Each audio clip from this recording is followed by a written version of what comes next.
Dear friends, distinguished guests, and fellow advocates, today we gather to celebrate and draw inspiration from Narges Mohammadi, whose extraordinary courage, resilience, and dedication have earned her the 2023 Nobel Peace Prize. Narges' relentless fight for human rights and gender equality, even while enduring imprisonment, highlights the strength required to confront and dismantle oppressive systems. Her bravery underscores the need for collective action and solidarity. Throughout history, the fight for gender justice has remained central to global movements for liberation and freedom. Women and their activism have always been at the heart of these struggles, shaping the course of history. Currently being written in the history books of freedom are the women of Iran, who are risking everything to reclaim their rights and uphold their dignity. Each woman embodies a courage that resonates deeply, especially for those who have endured repression and unjust control. Narges' remarkable struggle and continued perseverance sheds light on the broader issues that we confront daily as activists and communities committed to challenging oppressive systems. Growing up in Chile, I am part of a generation that inherited a neoliberal system imposed during a dictatorship that privatized our lives and stripped away fundamental rights, a legacy that continues to affect us to this day. This system dismantles societal foundations by prioritizing profit over people, marginalizing women, and increasing their vulnerability through economic exclusion and privatization. Restrictive laws and oppressive morals were enforced to control our bodies, especially the bodily autonomy of women, non-binary, transgender, intersex, and other gender-diverse individuals. These mechanisms served as tools of domination, upholding a system dependent on the exploitation of gender labor. In Chile, as in many Latin American countries, the control over women's bodies has been deeply oppressive, though different from the explicit and violent laws in Iran that dictate how women should dress, behave, think, and exist. For years, Chilean laws ban abortion, even in cases of rape, non-viable pregnancies, or when the mother's life was at risk.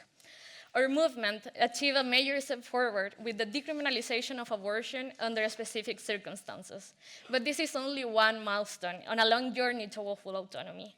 This struggle for reproductive rights mirrors efforts across Latin America, where, thanks to the dedication and resilience of the activist movements, Argentina legalized abortion in 2020, and Colombia followed with decriminalization in 2022. Yet, countries like El Salvador maintain some of the strictest anti-abortion laws in the world, while setbacks in places like the United States with the overturning of Roe versus Wade demonstrates that progress can be undone. These policies are not just relics of the past, but manifestations of a system that sees our bodies as territory to be controlled and our decisions as something to be regulated. However, to truly understand these global challenges, we must examine them through an intersectional lens. Patriarchy, neoliberalism, and colonialism are just some of the forces that have worked together under capitalism to systematically exploit and control women, especially those who are poor, indigenous, Afro-descendant, and come from the most marginalized communities. Understanding the interconnected nature of oppression is crucial in our fight for collective liberation. It is not just about opposing individual forms of control, but about challenging the entire system that seeks to dominate and suppress. These systems of oppression do not operate in isolation. They intertwine to create a web that limits our choices, rights, and lives. Thus, the struggle for bodily autonomy is deeply linked to a broader battle. This movement aims for more than just individual freedom. It seeks comprehensive justice that recognizes our rights as human beings and our place within the earth. We fight not only for women's rights or sexual and reproductive rights, but for liberation and justice, because as Fannie Lou Hamer said, nobody's free until everybody's free.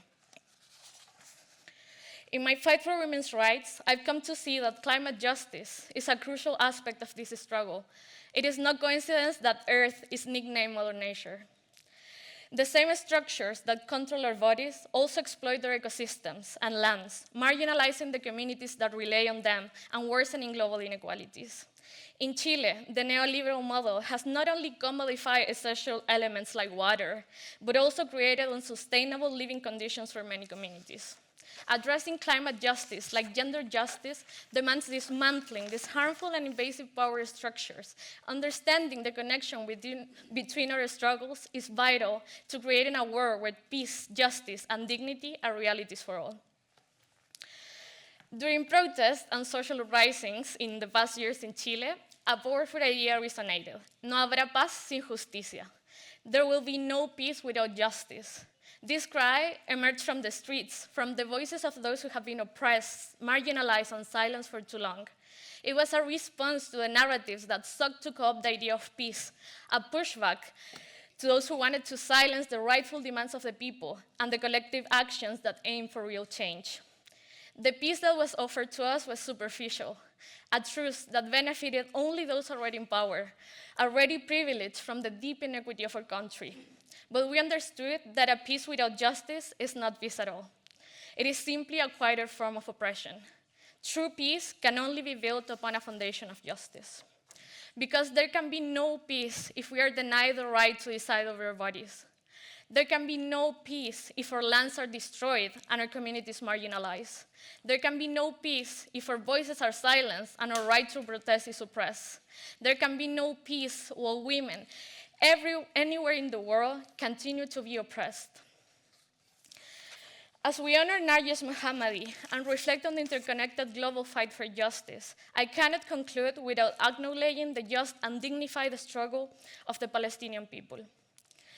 Palestine's struggle is a stark reminder of our collective battle against all forms of colonial and patriarchal domination.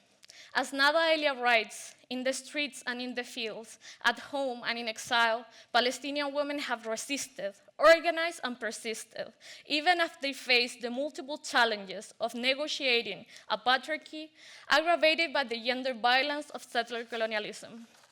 At this very moment in Palestine, women, girls, children, men, continue to endure inconceivable suffering born from decades of relentless systemic oppression and violence. As the world bears witness to this ongoing genocide and apartheid, the silence of many resounds with a deafening weight. For 315 days, the cry for justice from the Palestinian people has gone unanswered. There can be no peace without justice for Palestine. Our freedom is incomplete without the freedom of the Palestinians.